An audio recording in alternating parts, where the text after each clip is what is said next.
Howdy guys, Kirk and Jay here with Kirk Giordano Plastering. Today Jason had said he was going to show you folks how to make these bucket scoops. I'm going to show you a little bit of detail why they're kind of important. As you know, a lot of acrylics are used from the bucket, directly from the bucket to your hawk. Now, let me give you an example. You got your steel ones. These are bucket scoops, plaster scoops, render scoops. These little green ones are the most popular today, and there's a good reason why. These big white ones used to be real popular, but then somebody broke their wrist and sued the company, and they said, "Dude, you put too much mud on them," so they don't make them anymore. But I still have a couple of those little guys. Anyway, let me show you something, guys. As far as a plaster scoop.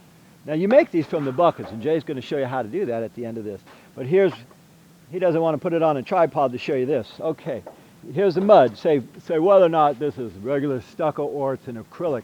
Here's the idea. You see how that cleans the bucket? It cleans the side of the bucket. Cleans the side.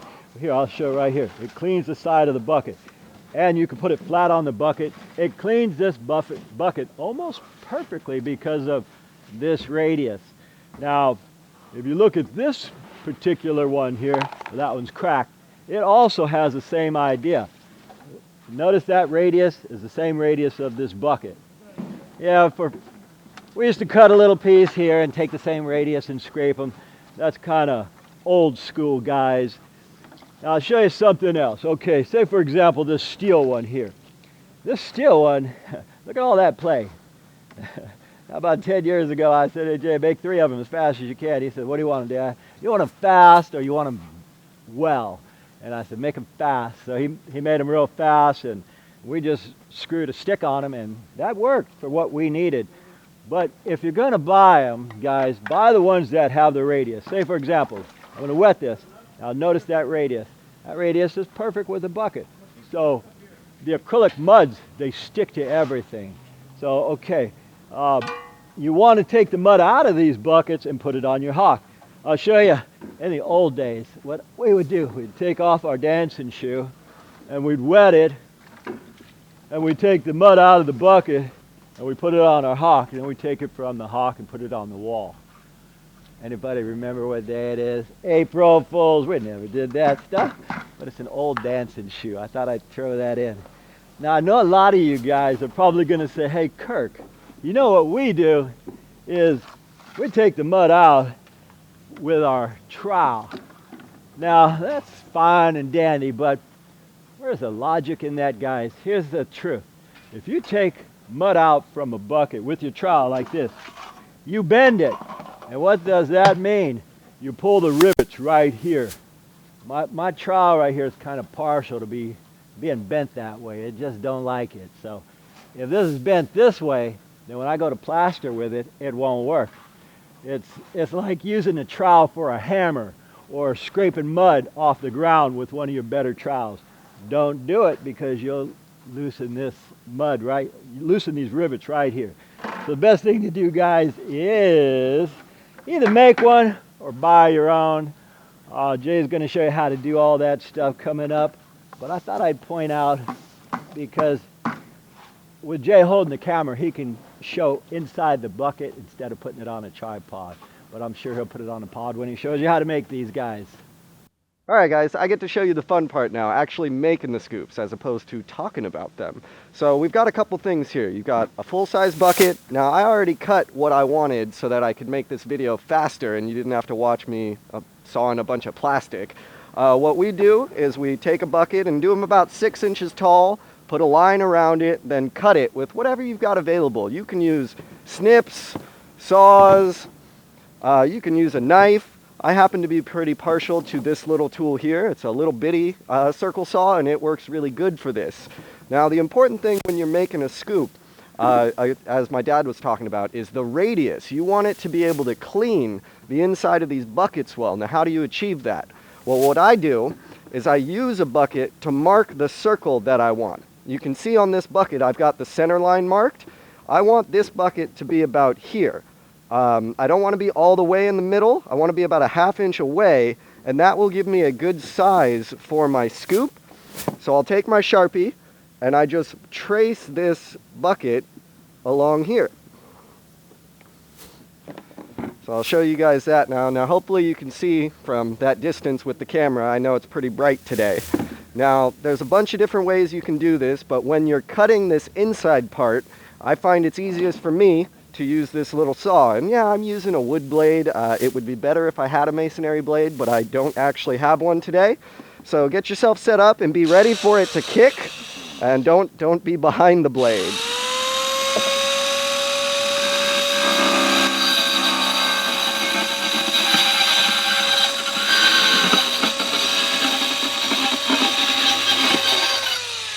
So there's that side.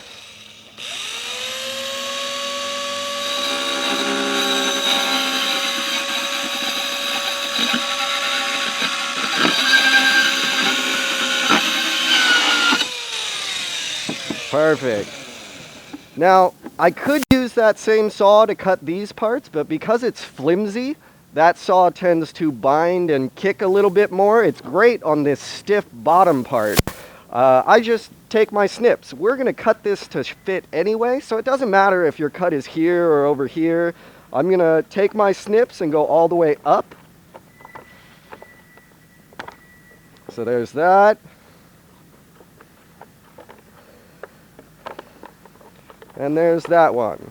So that's the first step. Now, you'll notice if I try to use this scoop in here, the sides go way down and they prevent it from actually hitting the bucket. So we want to take this big shape I just cut out and taper it. So you'll take it something like this and just chop these big edges off. Again, do it however you like, but this is just what works for me.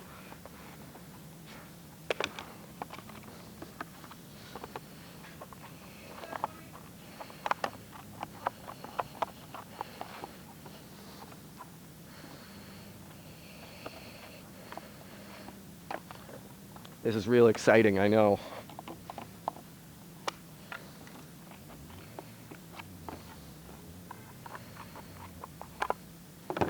All right, now that I've cut those edges off, hopefully it fits into this bucket real nice. I guess I could use this one to show you. So I'll even walk up. So now I've got my thing here, and it fits pretty dang perfectly against that edge. The last step is you just take some piece of wood, whatever you have handy, and you're going to screw that guy in. You could do it inside, you could do it outside, it doesn't really matter. I've got a few self-tapping screws here.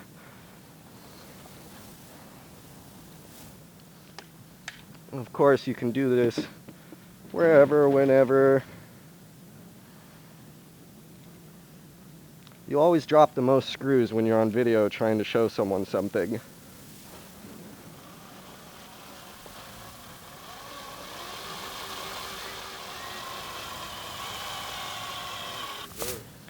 Boom. There you go. Now I could put a couple more screws in here to hold this. Now, is this scoop as good as something you could buy at a store? Heck no, it's not. But is it going to help you finish the job if your scoop breaks or if you don't have one? Yeah.